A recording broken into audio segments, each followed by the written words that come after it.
नमो अरिहन्ताणं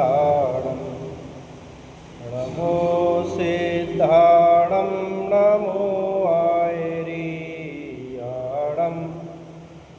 नमो कुवजायाणं नमो लोये सबसारु। जय जय भगवन्ते सदा मंगल मूल महान वीतराग सर्वज्ञ प्रभु नमो जोरतु।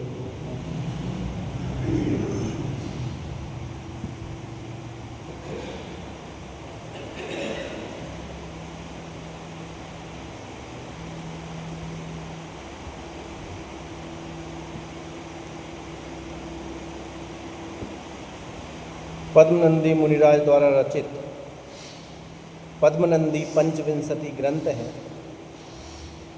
इसमें स्वयंभू स्तुति नाम के 16वें अध्याय पर अपना स्वाध्याय चल रहा है और इस 16वें अध्याय में पहला छंद, वो पहले छंद में ऋषभदेव भगवान की स्तुति के माध्यम से कल हमने स्वाध्याय किया था।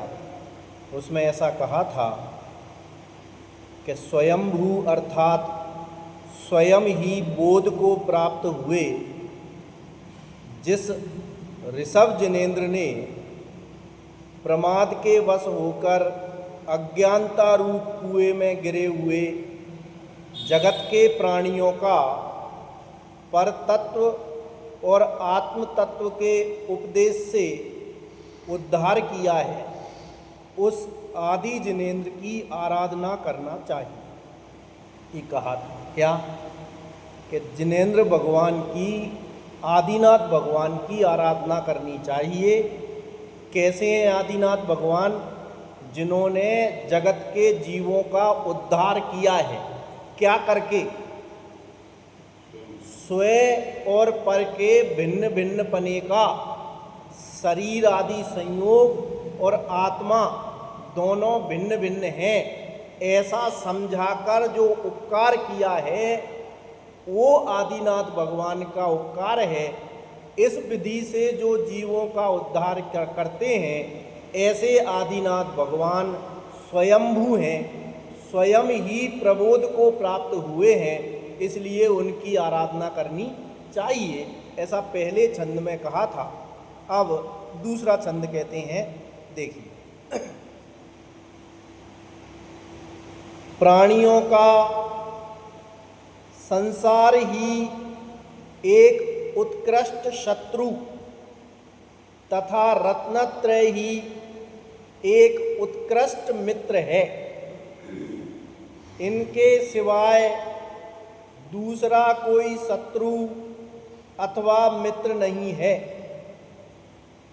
जिसने उस रत्नत्रय रूप मित्र के अवलंबन से उस दुर्जय संसार रूप शत्रु को जीत लिया है, उस अजित जिनेन्द्र से मुझे समीचीन सुख प्राप्त होवे।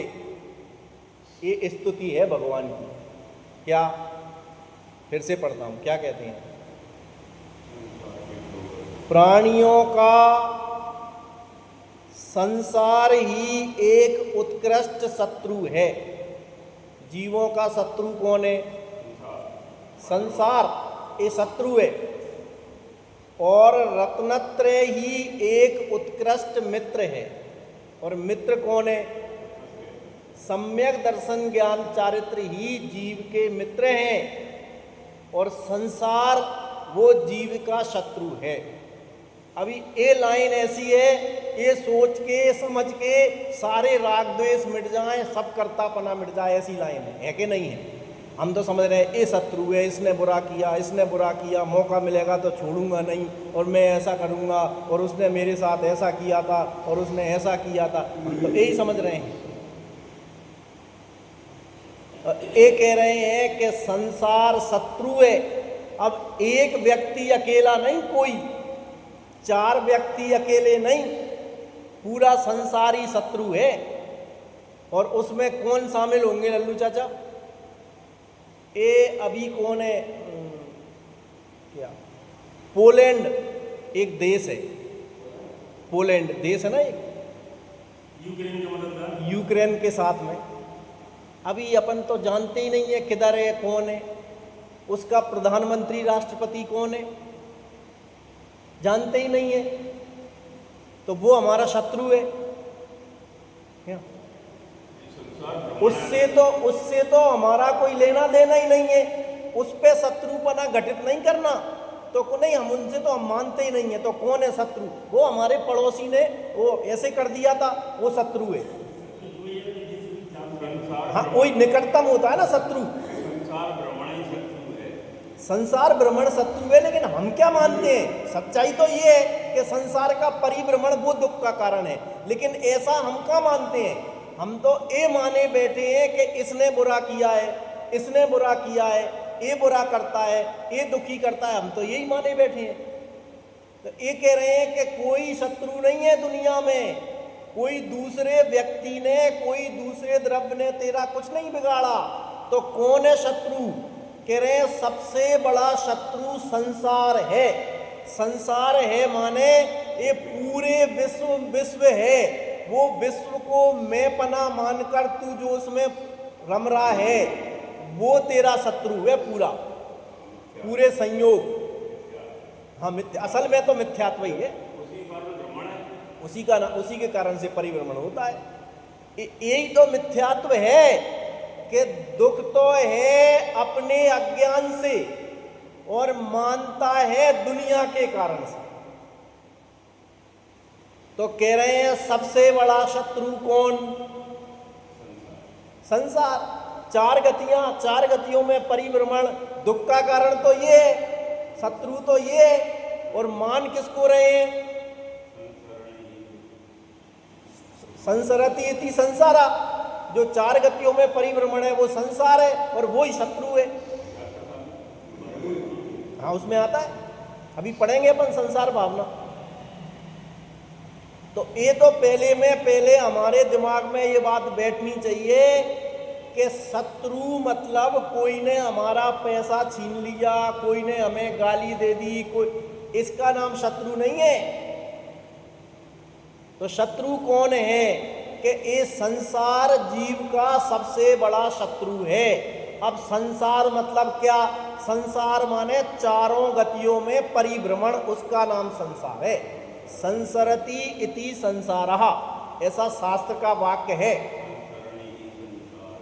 हाँ, तो अब क्या करना? इसमें से अपने को क्या सीखना? कि चार गतियों में परिभ्रमण शत्रु है, तो हमें ये बात समझनी चाहिए कि ये परिभ्रमण जो हो रहा है, दुख उसके कारण से है, किसी दूसरे के कारण से नहीं है। जैसे कोई जीव नरक में चला गया, अब नरक के सब नारकी मिलकर के उसकी पिटाई कर रहे हैं, तो अब वो क्या मानता है कि ये लोग मेरी मारपीट कर रहे हैं तो ये मेरे शत्रु हैं। लेकिन आचार्य ये कह रहे हैं कि ये शत्रु नहीं है, ये जो चार गतियों में जन्म मरण तेरा चल रहा है ना, शत्रु तो वो है, दुख का कारण तो वो है। संसार भावना में पढ़ते हैं अपन, मंगत राय जी की संसार भावना में, जन्म मरण और जरा रोग से सदा दुखी रहता, द्रव्य क्षेत्र और काल भाव भव परिवर्तन सहता। काय के वजह से दुखी? जन्म मरण और जरा रोग से सदा दुखी रहता। कौन? ये कौन की बात चल रही है? ये जीव माने मेरी बात चल रही है ना, अपनी बात चल रही है ना। संसार के सब अज्ञानी जीव दुखी हैं कि काय के कारण से? जन्म मरण और बुढ़ापा रूपी बीमारी के कारण से दुखी हैं। क्योंकि ये कह रहे हैं ना कि भगवान ने संसार को जीत लिया है और संसार दुख का कारण है, रत्नत्रय सुख का कारण है, तो पहले अपन ये तो सोच ले संसार दुख का कारण है कि नहीं है।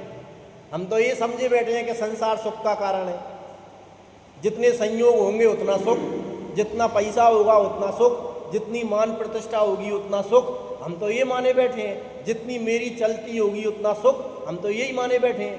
क्यों? गृहस्थी में जो लड़ाई चलती है वो इसी बात की तो लड़ाई है कि बहू चाहती है कि मेरी चलती हो तो मैं सुखी हूं, और सास चाहती है कि मेरी चलती हो तो मैं सुखी हूं। और असल में सुखी होते नहीं है, चलती वलती क्या हो जाए, उससे कोई सुख होते हैं? तो दुनिया में यही तो चल रहा है, सब यही तो समझ रहे हैं कि मेरी चले तो सुखी हो, संयोग बहुत हो मेरे हिसाब से हो तो सुखी हो। और ये कह रहे हैं कि ये बात नहीं है, दुख तो इस बात का है कि जन्म मरण और जरा रोग से सदा दुखी रहता। जन्म का रोग है, मरण का रोग है, बुढ़ापे का रोग है, इनसे जीव सदा काल दुखी रहता है। चाहे मनुष्य पर्याय में हो, चाहे त्रियंश पर्याय में हो, चाहे देव पर्याय में हो, चाहे नारकी पर्याय, जहाँ जाएगा वहाँ जन्म मरण और बुढ़ापे का रोग लगाए, उससे दुखी है। अब इस ओर अपना ध्यान नहीं जाता। जब कभी याद आ जाती है कि ये देह छूटेगी, तो उसको अशुभ बातें कह के और कुछ कह के उधर से ध्यान हटा लेते हैं, जो वैराग्य का कारण है ना, जिससे सच्चे सुख की ओर दृष्टि मुड़ेगी। तो वहां से कुछ अशुभ बातें मत करो, ऐसे कह के ध्यान हटा लेते हैं, जो सच्चे सुख की ओर ले जाने वाला कारण है।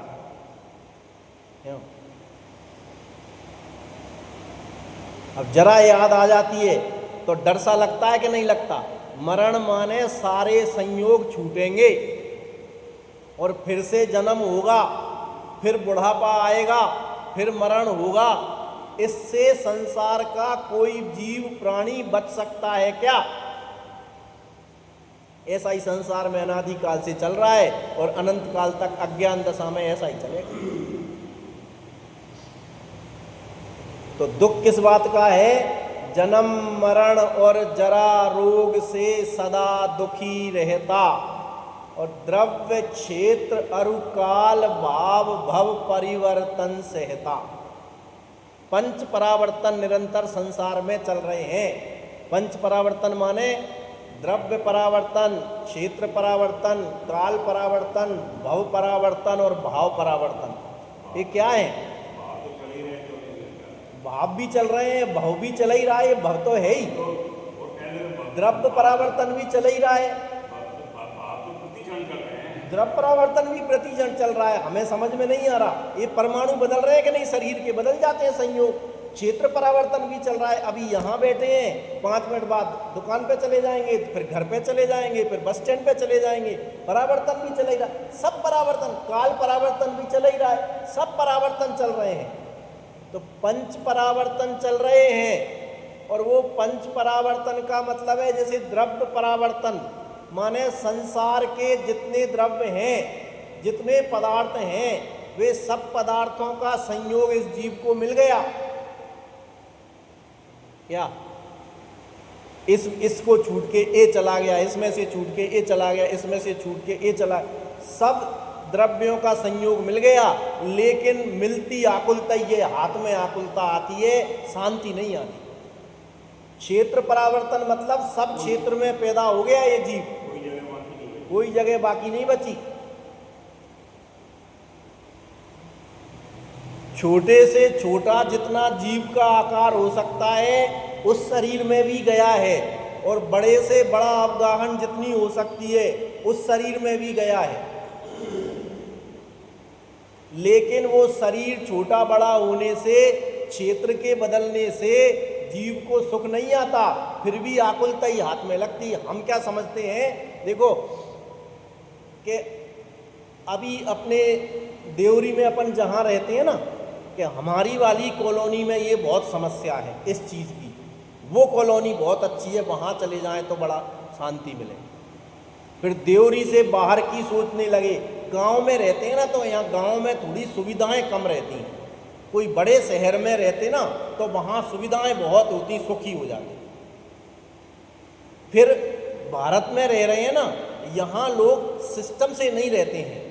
विदेश में रहते ना, ऐसा बहुत चल रहा है। मैं पढ़ता रहता हूँ पेपर में कि जो लोग धनवान हो जाते हैं वे अक्सर दूसरे देशों में जाके रहने लग जाते हैं। अब वहाँ जाके क्या हो जाएगा कि क्षेत्र बदल जाएगा तो सुखी हो जाएंगे। ऐसे ही देवरी मंदिर में, ये मंदिर है ना अपना, यहाँ आते हैं अपन दर्शन पूजन करने, यहाँ धर्म नहीं होता तो कहाँ होगा? सम्मेद शिखर जी चले जाएं तो धर्म हो जाएगा। क्यों? घर आए नाग न पूजे और बावी पूजन जाए। क्यों?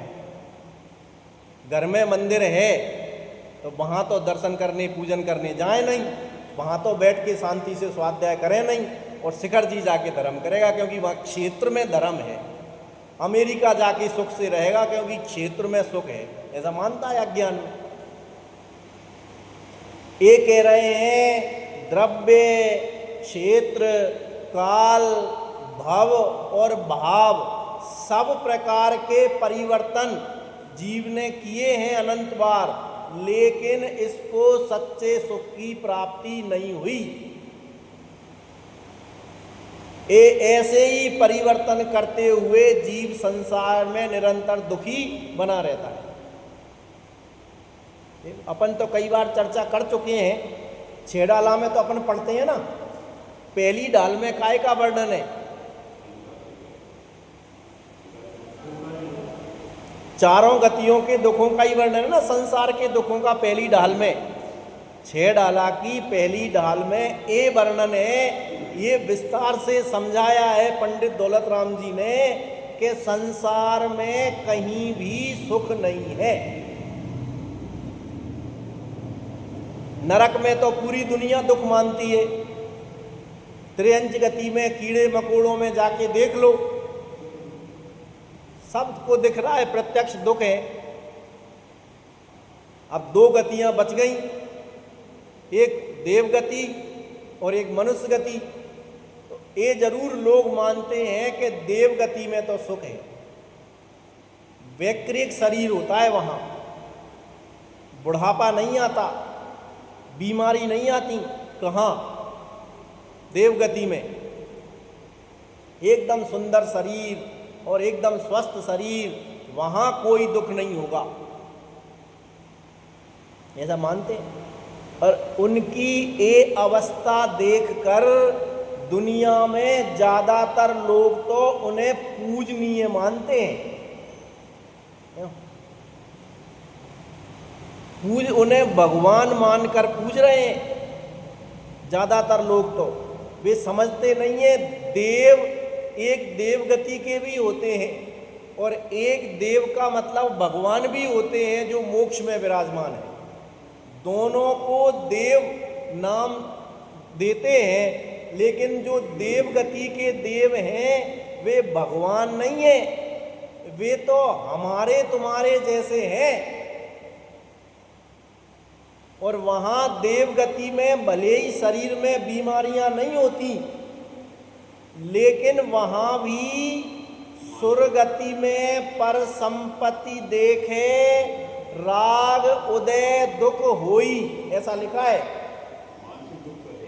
मानसिक दुख है वहां पर कि दूसरों को सुखी देखता है, भोगों की इच्छा बहुत है, तो उसके कारण से देवगति में भी दुखी है। और मनुष्य गति में मानुष योनि अनेक विपत्ति में कहीं न सुख देखा, मनुष्य गति में भी बहुत दुख हैं। ये आप जरा सोच के देखो, ये यदि शास्त्रों में ये बात नहीं लिखी होती, कौन सी बात? कि मनुष्य गति में दुख है, ये बात नहीं लिखी होती शास्त्रों में। नहीं, मैं तो ये कह रहा हूं कि शास्त्रों में यदि ये बात नहीं लिखी होती कि मनुष्य गति में दुख है, तो ये बात हमारे दिमाग में आती? कि मनुष्य गति में दुख है। अरे लोग रोजाना डंडे खा के भी सुख मानते हैं।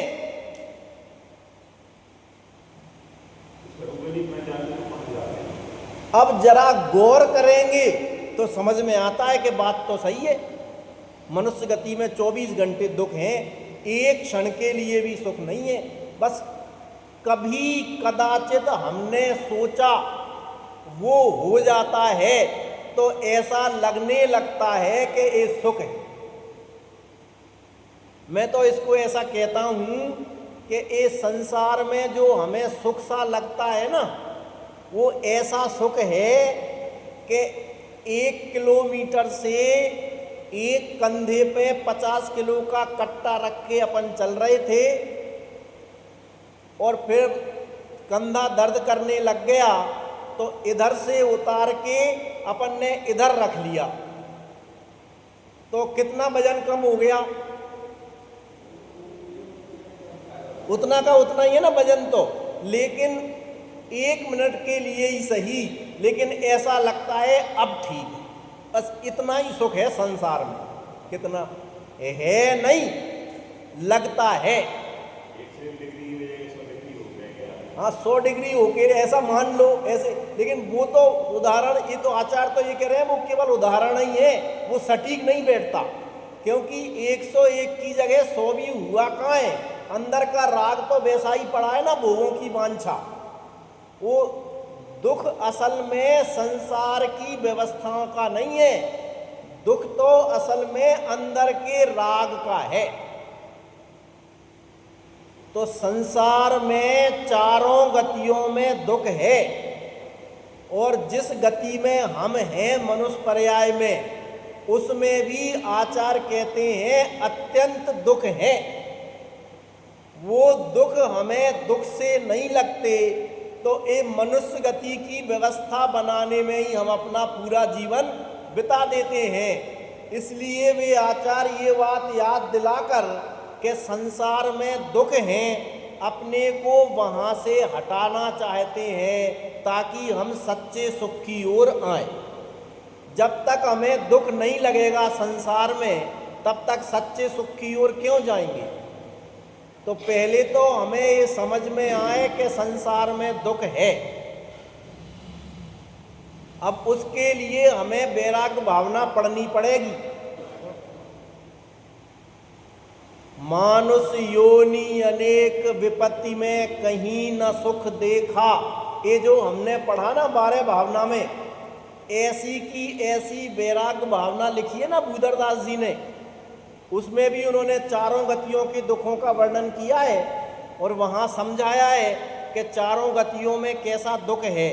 और जिस मनुष्य गति में हम संतुष्ट होके बैठे हैं कि और कहीं का पता नहीं है, लेकिन हम तो सुखी हैं, उस पे जरा गौर करते हैं तो समझ में आता है कि मनुष्य गति में भी कहीं पर भी सुख नहीं है।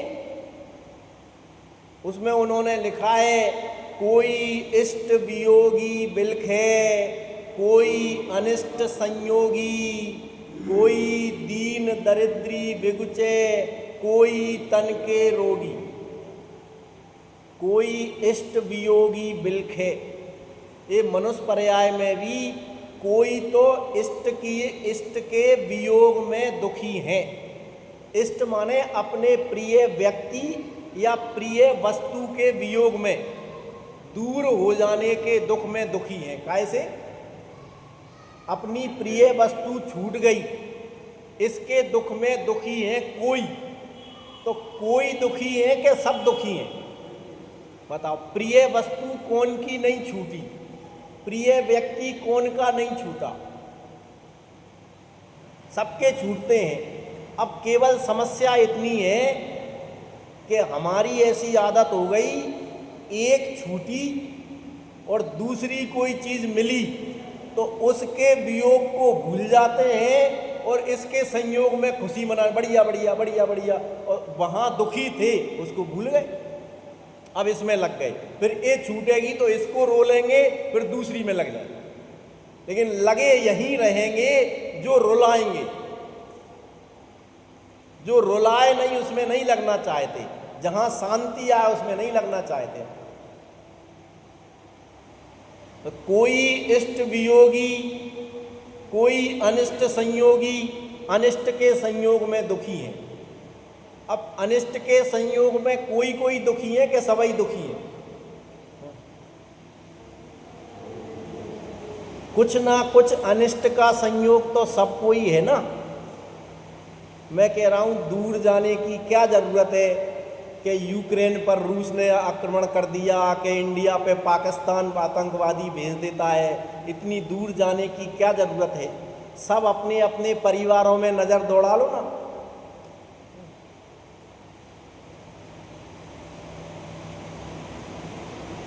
अनिष्ट संयोगी दिख जाएंगे। और कोई दीन दरिद्री विगुचे, कोई गरीबी के कारण से दुखी है, तो कोई तन के रोगी। अब तन का रोगी कौन कौन है? कोई कोई कोई कोई। अरे इस पंचम काल में तो गर्भ में आने से पहले बच्चा दवाई खाना शुरू करता है। इससे बढ़िया तन के रोगी का प्रमाण क्या होगा? लेकिन इसके बावजूद भी हमें ये बात समझ में नहीं आती कि संसार में दुख है। वो तो ठीक है, लेकिन वो तो ठीक है, ऐसे कर करा के उसको भूलते हैं और सुख की खोज में आगे बढ़ जाते हैं। जो दुख हैं वे क्यों हैं, कारण क्या है, उस ओर नजर नहीं दौड़ाते। वहाँ तो भूधरदास जी ने बहुत लिखा है, ये सब चीजें पढ़ने योग्य हैं। संसार का स्वरूप पढ़ने योग्य है, चारों गतियों के दुख पढ़ने योग्य हैं, उनसे संसार से वैराग्य आता है। और इन तरफ नजर नहीं दौड़ाते तो जैसे तैसा संयोग मिलता है उसमें ही सुख मान के उसमें मगन रहते हैं। इसलिए ये 12 भावनाएं, वैराग्य भावनाएं, चारों गतियों के दुख ये पढ़ने योग्य हैं, विचार करने योग्य हैं। जब इनका विचार करते हैं तो थोड़ी विरक्ति आती है, और मैं कौन हूँ, मेरे सुख कैसे होगा, इस ओर विचार आता है, नहीं तो नहीं आता। गुरुदेव श्री तो साल में 2-4 बार अस्पतालों में घूमने जाते थे। अस्पताल में क्या करोगे? जरा देख के आओ कैसी कैसी दशाएं हैं अस्पतालों में। कोई टांग ऊंची करके बांध के पड़े हैं, कोई हाथ ऊंचा बांध के पड़े हैं, कोई कारण से रो रहे हैं, कोई कारण से रो रहे हैं। और जो बड़े अस्पताल है ना, वहाँ तो दिन में 10-20 तो क्या बोलते हैं अपन, अर्थियाँ निकलती हैं। कैसी दशा है संसार की, तब समझ में आता है। अब ये जो दशा हो रही है ना, जब तक अपने ऊपर बीतती नहीं है तो अपने तो कोई बात नहीं है, अपने तो कोई ऐसे करके बैठे हैं। अब ये कह रहे हैं कि ऐसी की ऐसी दशा हमारे ऊपर भी आने वाली है।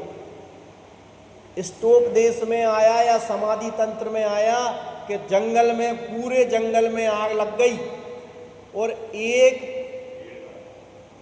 पेड़ पर कोई बंदर के कोई बैठा है। अब वो देख रहा है कि वो जल गया, वो जल गया, ये जल गया, ये हाथी जल गया, ये गाय जल गई, ये देख रहा है। अपने कोई दिक्कत नहीं है, ये जल रहे हैं। लेकिन जब पूरे ही जंगल में आग लगी है भाई, तो तेरा भी तो नंबर आएगा। ये तू निश्चिंत होके कैसे बैठा है?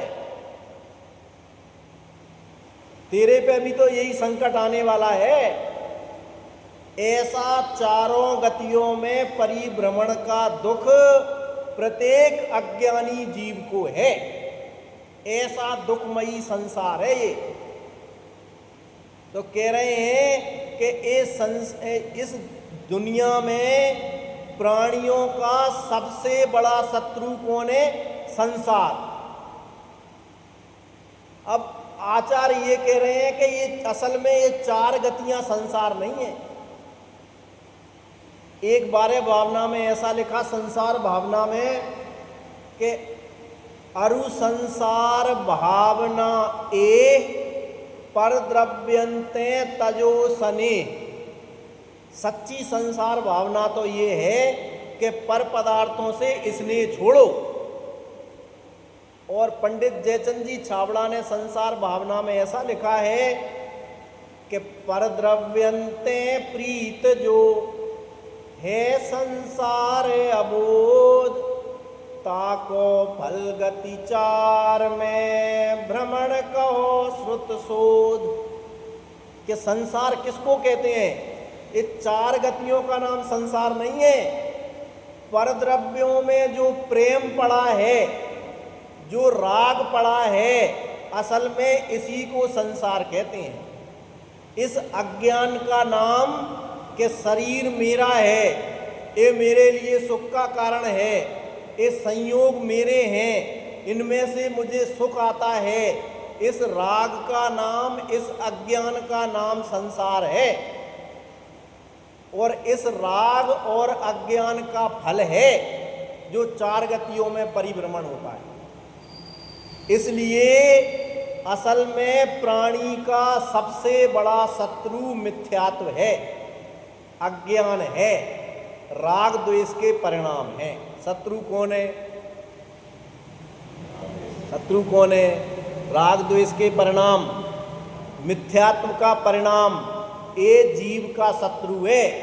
और किसी में भी ये मेरा बुरा करने वाला है ऐसा देखना सबसे बड़ा मिथ्यात्व है। जैसे अपने आत्मा और आत्मा को बताने वाले परमात्मा, ये दो के अलावा कोई और मेरा भला करेगा ऐसा मानना मिथ्यात्व है। उसी प्रकार से अपना मिथ्यात्व और अपने मोह राग द्वेष के परिणाम, उनके अलावा कोई और मेरा बुरा करता है ऐसा मानना, उसका नाम भी मिथ्यात्व है। वही संसार है। काय का नाम? शत्रु कौन कौन है? अपने मोह राग द्वेष, अपने अज्ञान का परिणाम वो अपना शत्रु है, और दुनिया में कोई शत्रु है नहीं। अब बताओ कौन से द्वेष करना, किस किस को गाली देना। इसलिए कहा था कबीरदास ने क्या कि बुरा जो देखन में चला, बुरा न मिलया कोई, और जो मन खोजा आपना, मोसों बुरा न कोई। क्या मैं बुरा देखने गया कि बुरा कौन कौन है संसार में, तो एक आदमी बुरा नहीं मिला, कोई नहीं मिला बुरा। तो कौन मिला बुरा? कि मेरे अंदर जो मिथ्यात्व बैठा है, अज्ञान राग द्वेष बैठे हैं, वे बुरे हैं। कोई बुरा दुनिया में है ही नहीं। यदि कोई बुरा कर सकता है तो स्वयं ही स्वयं का बुरा कर सकता है, दूसरा कोई किसी का बुरा नहीं कर सकता, कर ही नहीं सकता। करके देख लो। करने गए थे कौन? दो दोस्त थे, आपको तो पता है कौन। हाँ, लाखों उदाहरण हैं, लाखों। ये तो अब लोग यूं कह देते ना, वे तो शास्त्रों की बातें हैं, वे तो शास्त्रों की बातें हैं। शास्त्रों की नहीं तो दुनिया में देख लो। दो दोस्त थे, मैं तो वो बता रहा था आपको। कौन कौन? एक अंधा और एक लंगड़ा, दोनों भीख मांगते थे। तो अंधा आए दिन गिर जाता था भीख मांगने में, इधर उधर भटकता रहता था। लंगड़ा बैठा है तो कहीं जा नहीं पाता, एक ही जगह बैठा बैठा घिसटता रहता था। एक दिन दोनों का संयोग हो गया तो एक दूसरे को पता चला, उसको पता चला कि ये लंगड़ा है, उसको पता लगा कि ये अंधा है। तो बोले अपन दोनों पार्टनरशिप कर लेना। काय में? भीख मांगने में। तू मेरी मदद करना, मैं तेरी मदद करूंगा। कि कैसे करेंगे? कि चलेगा अंधा और रास्ता बताएगा लंगड़ा, तो अपन दोनों एक दूसरे के मददगार हो जाएंगे। तो अंधा आदमी लंगड़े को अपने कंधे पे बिठाता और चौराहे पे ले जाता। फिर वे दोनों बैठ के दिन भर भीख मांगते, और फिर शाम हो जाती तो वो अंधा फिर से अपने कंधे पे बिठाता लंगड़े आदमी को, और वो रास्ता बताता रहता, इधर चल, इधर मत जा, इधर गड्ढा है, वो घर ले जाता। बढ़िया दोस्ती हो गई, बहुत प्रेम से चल रहा था। धीरे धीरे भीख मांगते मांगते 1,50,000 रुपये इकट्ठे हो गए। अब इकट्ठे हो गए तो एक दिन दोनों के मन में खोट आ गई। क्या खोट आ गई कि वो अंधे ने सोचा कि ये पूरी प्रॉपर्टी मेरी हो जाए, और वो लंगड़ा आदमी था ना, कुबड़ा था, वो लंगड़ा नहीं कुबड़ा था, कुबड़ निकली थी, ऐसे झुक के चलता था कमर से। तो वो उसने सोचा कि क्या करें कि अंधा यदि मर जाए तो पूरी प्रॉपर्टी मेरी हो जाए। तो उस दिन उन्होंने खीर बनाई खाने के लिए। तो एक जना बैठ के चौराहे पे भीख मांग रहा था, और वो कौन, कुबड़ा, एक जना खीर बना रहा था। तो जो खीर बना रहा था उसको खीर बनाते बनाते विचार आया कि यदि ये मर जाए तो सब कुछ मेरा हो जाएगा। तो वो जो कुबड़ा आदमी था ना, वो पहले ही खीर बनाने की तैयारी में उसमें जहर डाल के आया था, और वो वहाँ बैठ के चौराहे पे भीख मांगने लगा कि ये अंधा खा लेगा तो मर जाएगा। अब अंधा गया कि खीर बन गई कि नहीं बन गई, तो उसने वो प्लेट हटा के देखा उबली कि नहीं उबली। तो वो जहर था ना खीर में, तो वो जहर का धुआं उसकी आंखों में गया, तो वो आंखें सही हो गई उसकी। तो आंखें सही हो गई, उसने देखा कि ये करिश्मा कैसे हुआ। तो गौर से देखा तो उसको कुछ एहसास हुआ कि खीर में ज़रूर कोई गड़बड़ है, और उसने वो खीर थोड़ी सी एक कुत्ते को डाल के देखी, और कुत्ते ने खाई तो वो कुत्ता मर गया। समझ गया कि ज़रूर एक कुबड़े ने सत्यानाश किया है। अच्छा, इसने मेरा बुरा किया है, मैं इसको छोड़ूंगा नहीं। तो वो अंधा आदमी गुस्से में गया, और वो कुबड़ा वहाँ बैठ के भीख मांग रहा था, तो जोर से जाके उसके कमर में एक लात मारी, पीठ में जोर से एक लात मारी। तो वो ऐसी कमर हो रही थी ना, कोई कारण से हो गई होगी, तो जोर से लात मारी तो ढीले शरीर में बैठा था, एकदम से हड्डी चटक गई उसकी कमर की। तो वो कुबड़ापन उसका सही हो गया, सीधा हो गया। सोचा क्या था दोनों ने, एक दूसरे का बुरा करना, और हुआ क्या, भला। कोई किसी का बुरा नहीं कर सकता, अपना बुरा कर सकता है। स्वयं का बुरा जरूर कर लिया, मैं इसको मारूं और मैं इसको मारूं, ऐसा करके अपना अपना बुरा जरूर किया, पाप बंद का परिणाम करके। दूसरे का तो कोई कुछ बुरा नहीं कर सकता। इसलिए ये बात दूसरों पे मत लगाना, स्वयं पे लगाना कि कोई मेरा बुरा कर ही नहीं सकता। उसने मुझसे ऐसा कहा, उसने मेरा ऐसा कर दिया, वो ऐसा नहीं कर देता तो आज मैं ऐसा सुखी होता। ये सब अज्ञान की बातें हैं, कोई बुरा कर ही नहीं सकता।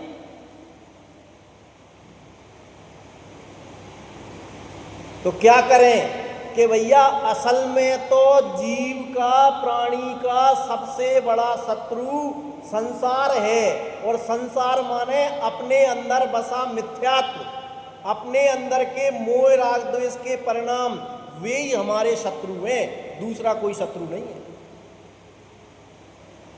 तो फिर हमारा भला कैसे होगा, हमारा मित्र कौन है? अब मित्र ढूंढने जाओ।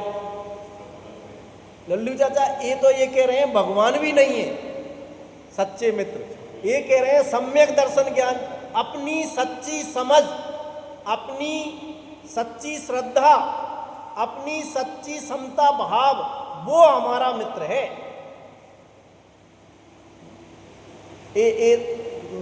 रत्नगंज साबकाचार में श्लोक है, समन भद्राचार का मूल श्लोक में, मिथ्यात्व से बड़ा शत्रु और सम्यक से बड़ा मित्र संसार में कोई नहीं है जीव का। यही तो ये कह रहे हैं। क्या कह रहे हैं? संसार में अज्ञान से बड़ा, मिथ्यात्व से बड़ा कोई शत्रु नहीं है। यदि कोई बुरा करता है तो अपना अज्ञान अपना बुरा करता है, अपना प्रमाद अपना बुरा करता है, अपनी गलत सोच अपना बुरा करती है, दूसरा नहीं कर सकता। और यदि कोई भला करता है तो अपनी सच्ची मान्यता, अपना सच्चा ज्ञान, अपना समता भाव, वो अपना भला करता है, कोई दूसरा नहीं कर सकता। ये कह रहे हैं। हम तो यही देख रहे हैं, उसने बुरा किया, उसने बुरा किया, उसने बुरा किया। आप थोड़ी बहुत बुरापन की बुद्धि छोड़ते हैं तो दूसरे पे निर्भरता आ जाती है। इनकी वजह से मेरा भला हुआ, इनकी वजह से मेरा भला हुआ, इनकी वजह से मेरा भला हुआ।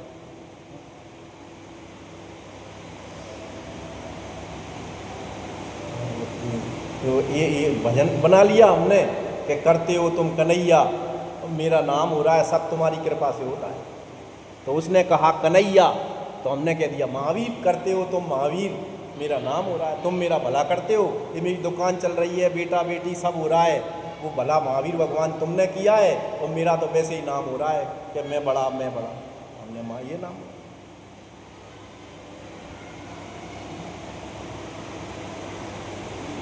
तो फिर सच्ची बात क्या है?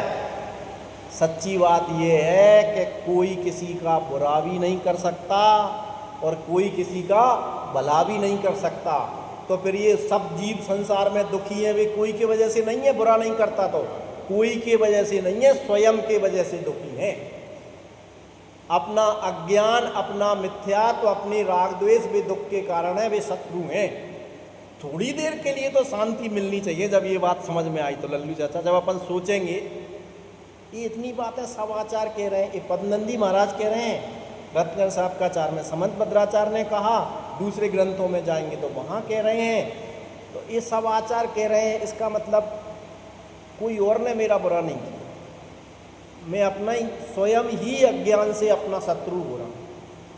तो थोड़ी देर के लिए तो कसाय मिटेगी ना। और दूसरा कोई मेरा भला नहीं कर सकता। मेरा सम्यक दर्शन ज्ञान चारित्र ही मेरा हितकारी है। ये समझ में आएगा तो थोड़ी देर के लिए भले ही वो आदत पड़ी है ना हमारी अज्ञान की, तो फिर संसार में ही भला बुरा देखेंगे। लेकिन जब ये विचार करेंगे तो थोड़ी देर तो शांति मिल ही जाती है ना। थोड़ी देर के लिए कसाय तो दबाई जाती है कि कोई बुरा कर ही नहीं सकता, बात तो सही है। कोई भला कर ही नहीं सकता, बात तो सही है। अपना अज्ञान अपना बुरा करने वाला है, सबसे बड़ा शत्रु है, और अपना सम्यक ज्ञान ही अपना हित करने वाला है, सबसे बड़ा मित्र। ये तो ये बात हो गई। अब ये यहाँ ये कह रहे हैं कि प्राणियों का संसार ही एक उत्कृष्ट शत्रु तथा रत्नत्रय ही एक उत्कृष्ट मित्र है। ये तो इतनी बात हो गई। अब आगे ये कह रहे हैं इसके सिवाय दूसरा कोई शत्रु अथवा मित्र नहीं है। अब जो भी ढूंढना है, शत्रु ढूंढना है तो भी इधर ही ढूंढो, मित्र भी ढूंढना है तो इधर ही ढूंढो, इधर नहीं ढूंढना, इधर ही ढूंढना है। ये दिमाग में बिठा लो अपने। आचार्यों की बातें यही तो सुनने आए हैं, यही तो सीखने आए हैं अपन। अब ये बातें बिल्कुल दिमाग में से निकल जानी चाहिए। ये तो धुल दो पहले स्लेट से, जो लिख रखा था ना स्लेट पे, जो जो कुछ लिखा था वो धो दो बिल्कुल अच्छी तरह से। अब लिखने लायक एक बात रह गई, क्या? कि दूसरा ना तो अपना मित्र है ना कोई अपना शत्रु है। मित्र भी अपने भीतर ही है और शत्रु भी अपने भीतर ही है। एक बात, लेकिन यहाँ बात पूरी नहीं होती। अभी तो हम तो बैठे तो भगवान की स्तुति करनी है ना, ये बात कहाँ से आ गई? तो वे आगे कह रहे हैं जिसने उस रत्नत्रय रूप मित्र के सहारे से उस भयंकर संसार रूप शत्रु को जीत लिया, जिसने सम्यक दर्शन ज्ञान चारित्र रूपी अपने मित्र से मिथ्या दर्शन ज्ञान चारित्र रूप शत्रु को नाश कर दिया, जीत लिया, उस अजित जिनेन्द्र से, ऐसे अजितनाथ भगवान हैं। कैसे अजितनाथ भगवान? मिथ्या दर्शन ज्ञान चारित्र को नष्ट करने वाले, सम्यक दर्शन ज्ञान चारित्र को प्रकट करने वाले। अजितनाथ दूसरों को नहीं, स्वयं के प्रकट करने वाले हैं। ऐसे अजितनाथ भगवान है, हम तो भूल ही गए। 4-5 भगवान याद रह गए।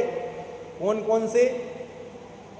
एक आदिनाथ, एक महावीर, एक शांति। चंदा प्रभु तो कहाँ याद हैं बेचारे, वे तो एक मुनि सुव्रतनाथ, एक पार्श्वनाथ, और ये 4-5 याद रह गए। तो शांतिनाथ मान लो, बाकी को तो भूल ही गए। ये तो भला हो या आचार्यों का, ये अपने को याद दिला देते हैं कि अजितनाथ नाम के भी एक भगवान है, अभिनंदन नाम के भी एक भगवान है। इन तो हमें तो समझ में नहीं आती कि वे भगवान है। इन्होंने भी सम्यक दर्शन ज्ञान चारित्र प्रकट किए होंगे, हमें समझ में नहीं आता। बाहुबली तो समझ में आते हैं। करी तपस्या मन मानी, ए भैया बाहुबली स्वामी। कैसे करी तपस्या? बेलें चढ़ गई, सांपों ने बिल बना लिए। अच्छा, बड़े तपस्वी हैं, जय हो भगवान। तो बड़ी प्रतिमा बन गई उनकी, बड़ी से बड़ी बनती जा रही हैं, और बड़ी 52 फुट की, 55 फुट की, 125 फुट की, बड़ी से बड़ी। ये तो भरत चक्रवर्ती इनके खानदान में पैदा हो गए, बाहुबली के में। उनसे लड़ाई हुई थी, इसलिए पहचानने लग गए लोग। आदिनाथ और बाहुबली के चक्कर में भरत की प्रतिमा बन गई थोड़ी बहुत, नहीं कोई मानने को तैयार नहीं होता कि भरत नाम के भी कोई भगवान है। वे भी सम्यक दर्शन ज्ञान चारित्र प्रकट किया है उन्होंने, अपने में लीन हुए हैं, वीतरागता प्राप्त किए। तपस्या वीतरागता प्रकट करने का नाम है, तपस्या कष्ट सहने का नाम नहीं है। तो वे कह रहे हैं ओ अजितनाथ भगवान ने क्या किया? सबसे बड़ा दुख का जो कारण है मिथ्या दर्शन ज्ञान चारित्र, उसका नाश किया, और सबसे बड़ा जो सुख का कारण है सम्यक दर्शन ज्ञान चारित्र, उसको प्रकट किया। ये स्तुति है अजितनाथ भगवान की। और यहाँ पूरी नहीं होती, अब आगे ये कह रहे हैं कि वे मुझे समीचीन सुख प्राप्त करने में निमित्त हुए। वे अजितनाथ भगवान से ये भावना पाता हूँ कि जैसा सच्चा सुख उन्होंने प्राप्त कर लिया, हे अजितनाथ भगवान, आपके दर्शन करके, आपकी स्तुति करके मैं भी वही सच्चा सुख प्रकट कर सकूं। कौन सा? सम्यक दर्शन ज्ञान चारित्र, उसका नाम सच्चा सुख है, क्योंकि वही तो मित्र है। अब पैसा, शरीर, मकान, दुकान, वैभव, ये तो दुख है, आकुलता, इसमें सुख कहाँ? ये तो पहले कह के आए हैं। ये अजितनाथ भगवान की स्तुति है। ये स्वयंभू स्तोत्र चल रहा है अपना, एक स्वयंभू स्तोत्र वो अपने समंत भद्राचार्य ने लिखा है, और ये स्वयंभू स्तोत्र ये पद्मनंदी मुनिराज लिख रहे हैं। और उसमें जो पहली लाइन जोड़ी थी ना, स्वयंभू अर्थात स्वयं ही प्रबोध को प्राप्त हुए, ये ऋषभ देव के उसमें जोड़ी थी। अब 2400 के में जुड़ेगी ये लाइन। जो अपने कारण से अपने आत्मा को पहचान कर केवल ज्ञान को प्रकट करके भगवान बने हैं स्वयं के कारण से, ऐसे ही ऋषभदेव हैं, ऐसे ही अजितनाथ हैं, ऐसे ही संभवनाथ हैं, और ऐसे ही महावीर तक के सब ऐसे ही हैं। वे क्या करें? वे मुझे उनके जैसा सच्चा सुख प्राप्त करने में प्रेरणा बने, मैं भी उनके जैसा सच्चा सुख प्राप्त कर सकूं, ऐसी भावना है और विशेष सच्चा